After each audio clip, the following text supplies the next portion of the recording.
में मगर मोहित का फ्रेम में जरूर लेना जिसकी शादी में आ रहे हैं। जी क्या कहेंगे आज युवा कार्यकर्ता की शादी में आए आप? भाई ये जी परिवार है। सर विधानसभा की जो है शुरुआत होने जा रही है, किस तरह के मुद्दे रहेंगे सरकार को घेरने के लिए? देखिए आज आपने देखा होगा कल एक रिपोर्ट आई भारत सरकार की गृह मंत्रालय की, जिसमें ये दर्शाया गया कि हरियाणा अपराध में वारदातों में आपराधिक वारदात हत्या अपहरण में यूपी और बिहार से आगे हैं और नशे से संबंधित मुकदमे हरियाणा में देश में सबसे ज़्यादा दर्ज हुए हैं। नशों से संबंधित सुसाइड केस सबसे ज़्यादा हुए हैं, ओवरडोज से डेथ सबसे ज़्यादा हुई है। ये संकेत इस बात का है जो बार बार भारत सरकार की रिपोर्ट आ रही है कि हरियाणा में देश में सबसे ज़्यादा बेरोजगारी, उसकी वजह से आज हरियाणा का नौजवान कहीं डिप्रेशन का शिकार है, कहीं नशे की तरफ है, कहीं अपराध का बढ़ावा हो रहा है समाज में। ये आज इस सरकार की विफलता का प्रतीक है कि हरियाणा का नौजवान आज विदेश की तरफ पलायन करने में मजबूर हो रहा है कहीं, और कहीं बेरोजगारी की गर्त में अपने भविष्य को अंधकार में पा रहा है। ये स्थिति आ गई है। ये एक प्रमुख मुद्दा रहेगा। बाकी ये सरकार जिस गठबंधन के जिन वायदों के आधार पर बनी थी, दो बातों पे सरकार बनी थी, 5100 बुढ़ापा पेंशन और 75% निजी फैक्ट्री में रिजर्वेशन। ना 5100 बुढ़ापा पेंशन मिला, ना 75% रिजर्वेशन मिला, केवल करप्शन मिला। क्योंकि ये असल में समझौता करप्शन का था, भ्रष्टाचार की अपनी फाइलों को बंद कराने का बीजेपी के माध्यम से, और महकमे बांटकर शराब, एक्साइज, पंचायती राज, कहीं पीडब्ल्यूडी, उनके माध्यम से हरियाणा की जनता को लूटने का ये समझौता था। हम पहले दिन कैसे कह रहे थे कि भ्रष्टाचार का ठगबंधन है। भाजपा और जजपा ने मिलकर प्रदेश को केवल भ्रष्टाचार देने का काम किया है। इन 4.5 साल में ना 5100 पेंशन आई है, ना 75% रिजर्वेशन नौजवानों को मिला है। ये स्थिति है। तो आज ये भी 75% की भी पोल खुल गई, जैसे आपने देखा। ये भी एक प्रमुख मुद्दा होगा। भाई गठबंधन जो आप कह रहे थे, तो किस बात पर गठबंधन हुआ था आप बताएं। तो ये तो गठबंधन तो केवल जो है मैं समझता हूँ राजनीतिक पाप करने के लिए गठबंधन हुआ। अपने मतदाता को विश्वास से विश्वासघात करके जेजेपी ने गठबंधन किया। तो ये मैं समझता हूँ मुद्दे हैं। बाकी भी बहुत से मुद्दे हैं। लगातार घोटाले सामने आने लग रहे हैं। जज्बा विजपा गठबंधन में एक शराब का और भी है, तो आपकी पार्टी क्यों नहीं मुद्दा उठा रही? हम मुद्दा उठा रहे हैं। आप उसको कवरेज दीजिए। हम हर रोज़ मुद्दा उठा रहे हैं। ये ज़रूर है कि भाई हम जितना मुद्दा उठाते हैं, प्रेस, क्योंकि आज के दिन प्रेस पूरी तरह भारतीय जनता पार्टी ने ऊपर से लेकर नीचे तक प्रेस को खरीदने का काम किया है। कुछ थोड़े बहुत यूट्यूब चैनल वगैरह तो एक मैं अलग आप लोगों की तो नहीं कहता, और नीचे के जो पत्रकार यहाँ से जो खबर भेजते हैं मैं उनकी भी नहीं कहता। मगर लगभग सबको पता है कि कौन से चैनल का कौन मालिक है, भाई किसका अदानी है, किसका अंबानी है, या कौन से अखबार का कौन।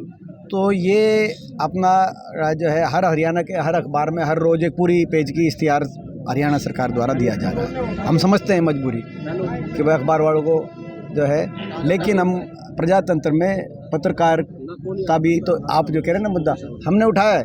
ये जो आप शराब की बात कह रहे हैं, शराब बहुत बड़े घोटाले का नाम हरियाणा में शराब घोटाला है, बहुत बड़ा घोटाला। आपको याद होगा जब कोविड था तो उस समय जो है दिन और रात शराब बिकने की पॉलिसी हरियाणा सरकार लेके आई। केंद्र सरकार को हस्तक्षेप करना पड़ा। पूरे देश में हरियाणा का नाम खराब हुआ कि कोविड में जब सारा देश कोविड बचाने में लगा हुआ है, हरियाणा की सरकार शराब बेचने में। उसके बाद घर घर शराब पहुँचाने का काम कोविड में सरकार ने कराया। पिछले साल सोनीपत के अंदर एक शराब घोटाला आया, जिसमें एक अवैध शराब के सेवन से सोनीपत के अंदर बहुत लोगों की डेथ हुई। इस साल यमुनानगर के अंदर बहुत लोगों की डेथ हुई। कोविड के जस्ट बाद गोदाम मिले खरखोदा के अंदर। और यही नहीं, देश के किसी कोने में भी शराब घोटाला हो रहा है, बिहार से लेकर और जम्मू कश्मीर तक। उसके तार हरियाणा से जुड़े हुए हैं। हरियाणा के जो शराब के ठेकेदार हैं, वो पूरी तरह सरकार के साथ मिलके इस घोटालों का अंजाम दे रहे। खुली किताब है। इसी आधार पर समझौता था। समझौता 5100 पेंशन का नहीं था, समझौता शराब घोटाले करने का समझौता था।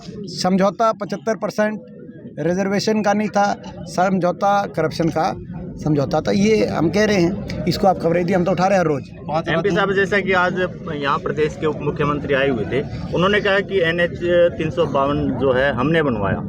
ये तो देखो इस बात से तय हो जाता है कि कौन सी दिन पे नेशनल हाईवे नोटिफाई हुआ, गजट नोटिफिकेशन भारत सरकार का, तो 352 की बात हो या प्रदेश के 90% से ज़्यादा नेशनल हाईवे 10 वर्षीय सरकार, हुड्डा सरकार के दौरान उनकी नोटिफिकेशन आपको मिलेगी। नोटिफिकेशन मिलने के बाद बहुत से ऐसे हाईवे हैं जिन पे काम स्पीड से हो जाता है, कईयों में समय। मैं उदाहरण देना चाहता हूँ, ये जो अपना नेशनल हाईवे रोहतक से लेकर और वाया जुलाना जींद पंजाब बॉर्डर तक, आपको याद होगा 2012 में स्वयं सीपी जोशी जी को मैं लेके आया था, मैंने नेशनल हाईवे मंजूर कराया था। इसका फाउंडेशन स्टोन जींद अनाज मंडी में रखा गया था। उस समय काम काफ़ी स्पीड से शुरू हुआ था, लेकिन उसके बाद 10 साल जैसी सरकार बदली, 9.5 साल तक काम ही ठप रहा। अब जाके दोबारा से जो है एक बार तो इन्हें जो है बिल्कुल बीच में 4-5 साल तो कुछ हुआ ही नहीं था, आपको याद होगा। मतलब जो जहाँ पड़ा था, जितनी मिट्टी जहाँ पड़ी थी वो वहीं पर पड़ी रह गई थी। तो इसी रूप से नेशनल हाईवे सरकार ये बताए कौन सा इन्होंने नोटिफाई कराया है पूरे प्रदेश में नया। 10 नोटिफिकेशन की कॉपी दिखाई। नोटिफिकेशन लगभग सारे हमारे समय के हैं, लगभग काम भी शुरू हो गया था। किसी पे काम जो है तब संपूर्ण हो गया था और किसी भी बात पे संपूर्ण हुआ है, इतना ही फ़र्क है। एमपी साहब 3 राज्यों में जो परिणाम आए हैं उनका हरियाणा में कितना असर मानते हो? अब ये आपने, मैं धन्यवाद करना चाहूँगा, जो है ये हमारी खबर आप मगर छापना, मैं जवाब तो दूंगा मगर शर्ती इस पर जवाब दूँगा। शर्त लगा रहे हैं खबर हमारी जो है ना, इस पर खबर छापना, ये लेना। मैं समझता हूँ कि हम धन्यवाद करना चाहते हैं राजस्थान के हरियाणा प्रदेश से सटे हुए इलाके का, जो इलाका जिसका ताना बाना हरियाणा जैसा है, जो कृषि प्रमुख पर जो है क्षेत्र राजस्थान में माना जाता है। साथ लगता हुआ 68 सीटों में से 50 सीट कांग्रेस पार्टी की आई हैं। सीकर, झुंझुनू, चुरू, हनुमानगढ़, श्रीगंगानगर,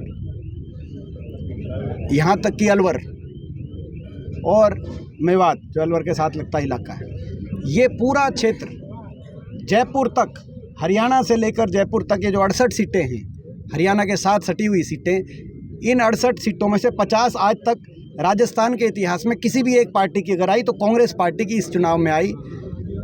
ये इसी क्षेत्र के अंदर हुड्डा साहब की और हमारी जिम्मेदारी लगी थी। हम प्रचार करने जहाँ जहाँ गए अधिकांश वो हमारे कैंडिडेट जीते हैं। हम धन्यवाद करते, लोगों ने माना है। हमारा जो है हरियाणा की हवा का भी आपको इससे अंदाज़ा लग सकता है। ये भी बात सत्य है कि राजस्थान में अच्छा मुकाबला रहा। पिछली बार से कांग्रेस की वोट प्रतिशत भी बढ़ी। पिछली बार जब सरकार बनी थी उससे ज़्यादा वोट प्रतिशत, 42 से ज़्यादा प्रतिशत है। लेकिन भाजपा की भी प्रतिशत बढ़ी। जो अदर्स की वोट आई थी वो अदर्स की वोट घटी और भाजपा की वोट प्रतिशत वहाँ पे बढ़ी। और इसीलिए जो है 1.5-2% वोट का फ़र्क से 5 साल की सरकार के बाद 1.5-2% से के फ़र्क से राजस्थान में सरकार रिपीट हुई। राजस्थान में ख़ास तौर पे जो है किसान ने, गरीब ने जिस तरह से कांग्रेस पार्टी को साथ दिया है, मैं समझता पूरे प्रदेश के अंदर एक उदाहरण बना है। जो है शेखावटी क्षेत्र इसको कहते हैं। शेखावटी के बाद थोड़ा सा हमारा जो है अहिरवाल क्षेत्र कहते हैं और फिर जो है उसमें मेवात क्षेत्र, ये साथ लगता सटा हुआ इलाका माना जाता है।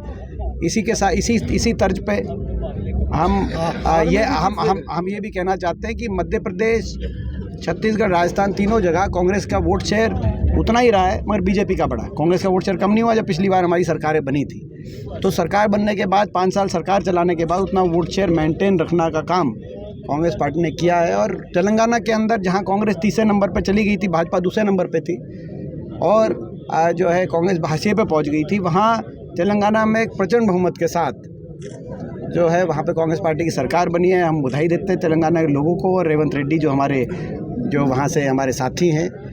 और तो ये जो आपने कहा कि हरियाणा पे तीनों चुनाव का नतीजा, हरियाणा पे तो साथ लगता, हम हरियाणा का से ट्रेंड हरियाणा का लगा सकते हैं और हम विश्वास के साथ कह सकते हैं कि हरियाणा में वही होगा जो तेलंगाना में हुआ है या जो हिमाचल प्रदेश और कर्नाटक में हुआ था, यानी कि हरियाणा में कांग्रेस पार्टी बड़े बहुमत से जीतेगी। 3 बड़े राज्य थे, इनके परिणाम को देखकर क्या हरियाणा में कांग्रेस को अपनी रणनीति बदलने की जरूरत है? नहीं, हरियाणा के अंदर कांग्रेस मजबूत है। कांग्रेस के पक्ष में आज हरियाणा के में लोगों की जनभावना है। हरियाणा के लोग खट्टर सरकार से, खट्टर दुष्यंत सरकार से दुखी हैं।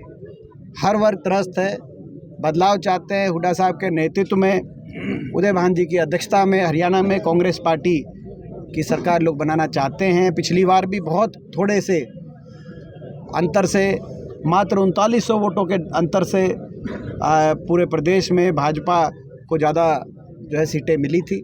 3900 वोट कांग्रेस की ज़्यादा आती तो पिछली बार भी हमारी सीटें ज़्यादा आ रही थी, तो आप अंदाज़ा लगा सकते हैं। और हर प्रदेश की अलग परिस्थिति होती है।